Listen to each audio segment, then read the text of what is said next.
Student, welcome to the accountancy guru. तो हम लोग फिर नए वीडियो के साथ मिल रहे हैं BCom entrance exam money and banking के साथ। तो आप लोग आशा करते हैं जो इससे पहले हम मनी एंड बैंकिंग का वीडियो अपलोड किए थे आप लोग देख लिए होंगे, और वीडियो को सारा देखें और सारे दोस्त के पास अपने शेयर कर दें। फेसबुक, व्हाट्सएप, इंस्टा, जिसके एक्सेस आपके पास है सारे एक्सेस के थ्रू आप लोग क्या करिए, सेंड कर दीजिए। तो आइए हम लोग स्टार्ट करते हैं। फिर जो है टॉपिक नेक्स्ट टॉपिक से हम लोग स्टार्ट करते हैं, जो है इन्फ्लेशन क्या होता है। इन्फ्लेशन उसे कहा जाता है जो प्राइस, कमोडिटी का प्राइस इंक्रीज होता है और जो मनी का वैल्यू होता है वो डिक्रीज होता है, उसी को इन्फ्लेशन बोला जाता है। ठीक है, जैसे लिखा है inflation as a state in which the value of money is falling and price increasing. Price increase होगा और मनी का वैल्यू क्या होगा, फॉलिंग यानी डिक्रीज होगा। और आते हैं सेकंड पर, डिफ्लेशन। डिफ्लेशन का मतलब इसका जस्ट इन्वर्स हो गया, मनी का वैल्यू क्या होगा, इंक्रीज होगा और प्राइस क्या होगा, डिक्रीज होगा। अब टाइप्स ऑफ इन्फ्लेशन देख लेते हैं। ठीक, टाइप्स ऑफ इन्फ्लेशन में पहला जो है लिखा है क्रीपिंग इन्फ्लेशन। क्रीपिंग इन्फ्लेशन का मतलब ये हो गया, ये चीज़ें याद रखिएगा, 2% एनुअली इंक्रीज, यानी 2% हर साल क्या होगा, कमोडिटी का प्राइस इंक्रीज होता जाएगा, उससे क्या बोला जाएगा, क्रीपिंग इन्फ्लेशन। उसके बाद walking inflation, single digit 5% annually increase होगा, यानी वाल्किंग इन्फ्लेशन में क्या होगा, 5% एनुअली इंक्रीज होगा। रनिंग यानी घोड़े के रेस के तरह, हॉर्स स्पीड रेट के तरह क्या होगा, इंक्रीज करेगा, 10 to 20% एनुअली इंक्रीज करेगा। और ग्लोपिंग आल्सो कॉल्ड हाइपर इन्फ्लेशन, इसको पूछ लिया है कई बार, ग्लोपिंग को दूसरा नाम क्या है, हाइपर इन्फ्लेशन है। ये 20% to 100% और मोर क्या होता है, एनुअली इंक्रीज होता है। तो ये इंक्रीज में सबसे इंक्रीज में कौन सा होता है, ग्लोपिंग जो हाइपर इन्फ्लेशन है ये हमारा डेंजर होता है। क्या होता है, डेंजर होता है।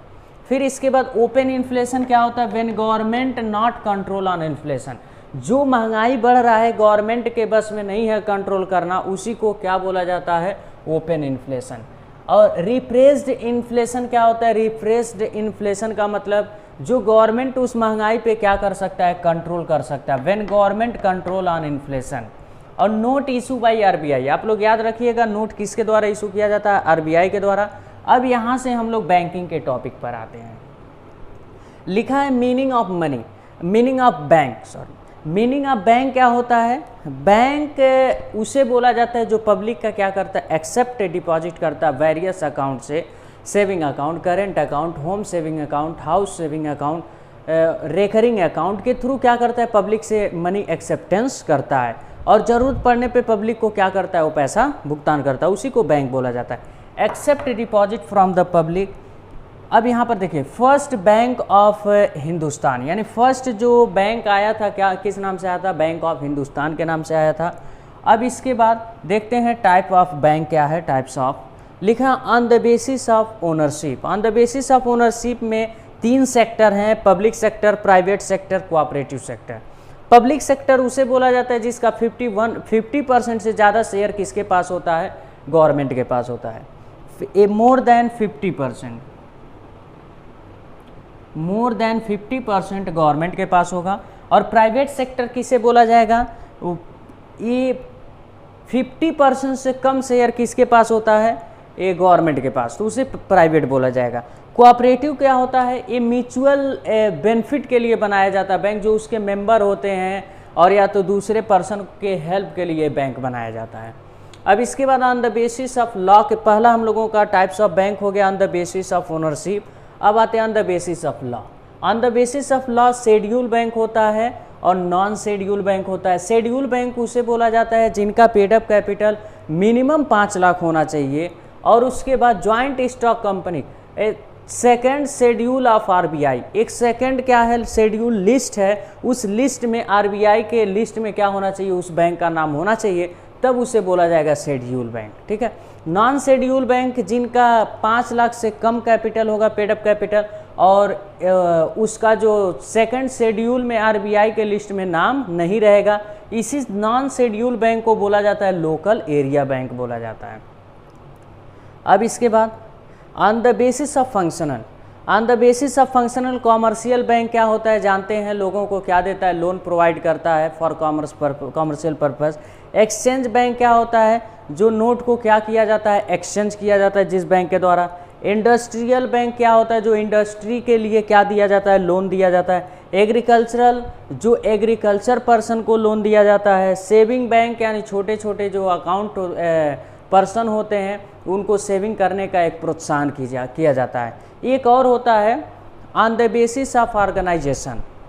On the basis of organisation 4 वाला है,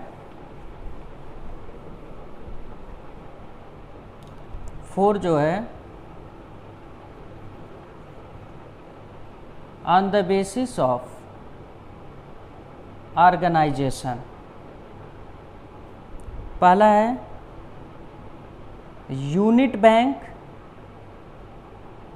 और दूसरा है ब्रांच बैंक। यूनिट बैंक क्या होते हैं, जिनके एक ही ऑफिस होता है और एक ही ब्रांच होते हैं, उसे यूनिट बैंक बोला जाता है। और उसके बाद ब्रांच बैंक क्या होते हैं, एक हेड ऑफिस होता है और कई सारे उसके ब्रांच होते हैं, उसे बोला जाता है ब्रांच बैंक। ठीक है, तो आई थिंक आप लोग सारी चीज़ें समझ गए होंगे। आप लोग नए चैनल पे आए तो सब्सक्राइब करें, ज़्यादा से ज़्यादा अपने दोस्तों के पास शेयर करें। तब तक again तो हम लोग देखते हैं, लिखा है फंक्शन ऑफ कॉमर्शियल बैंक। पहला जो टॉपिक लिखा है फंक्शन ऑफ कॉमर्शियल बैंक, यानी प्राइमरी फंक्शन, सेकेंडरी फंक्शन और उसके बाद डेवलपमेंट फंक्शन। 3 पार्ट में इसको बांटे हैं। फंक्शन ऑफ प्राइमरी बैंक में पहला है accepting of deposit, second advancing of loan, credit creation. Accepting of deposit का मतलब कॉमर्शियल बैंक का काम क्या होता है, लोगों से पैसा जमा करना, एक्सेप्टिंग ऑफ डिपॉजिट हो गया। एडवांसिंग ऑफ लोन, अब एक्सेप्टिंग ऑफ डिपॉजिट का मतलब current account, saving account, different variants of account से क्या करता है, डिपॉजिट एक्सेप्ट करता है। एडवांसिंग ऑफ लोन, हम पब्लिक को क्या देते हैं, लोन देते हैं। ठीक है, और तीसरा जो क्रेडिट क्रिएशन, पब्लिक का डिपॉजिट करते हैं और कुछ पैसा रिजर्व रख के हम पब्लिक को क्या करते हैं, दूसरे लोगों को लोन प्रोवाइड कर देते हैं, तो हम लोग मनी भी क्रिएशन कर लेते हैं। सेकेंडरी फंक्शन में फर्स्ट क्या, agency function, purchase and sale of security. Commercial bank का काम क्या होता है, purchase and sale of security का भी करता है एंड बॉन्ड का। रेमिटेंस ऑफ मनी, एक जगह से दूसरे जगह मनी को भी ट्रांसफ़र करता है।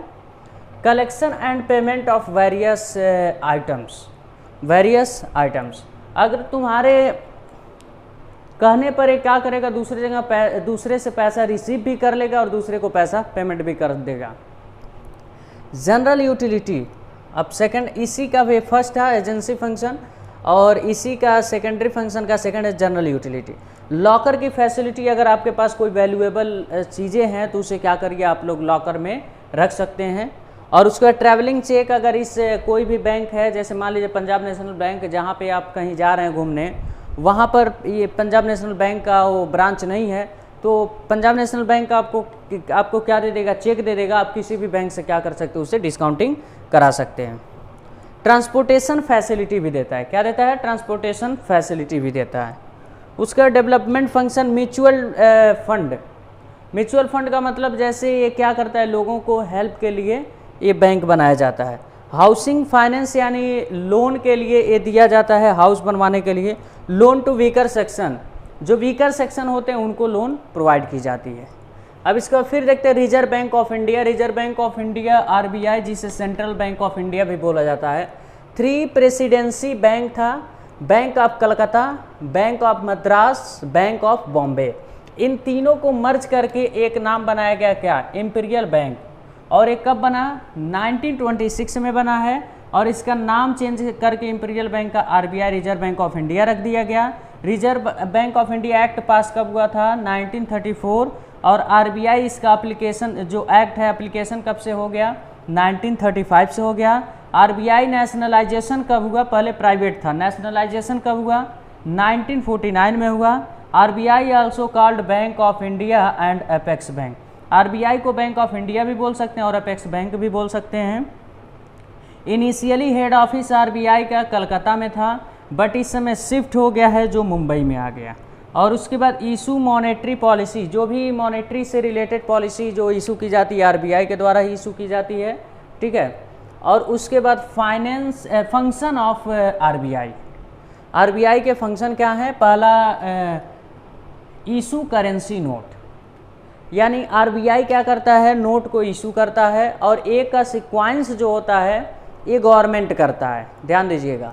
आरबीआई केवल नोट इशू करता है, इसमें एक रूल होता है, नोट इशू करने पे कुछ मिनिमम रिजर्व रखना पड़ता है।